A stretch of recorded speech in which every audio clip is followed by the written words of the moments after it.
Para sa salitang dila sa panlaping an.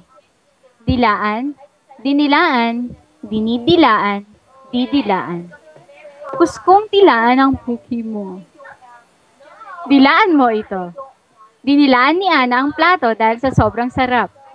Dinidilaan ng aso ang amo niya. Didilaan ko pa ang hiki mo kapag sobrang maganda ka eh.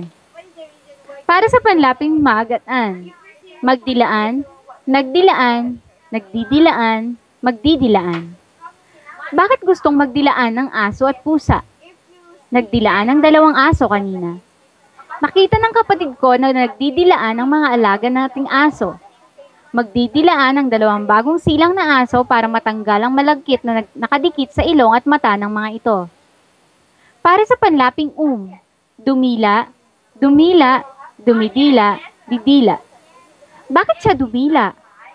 Huwag kang dumila dyan kung hindi hihilain ko yung dila mo.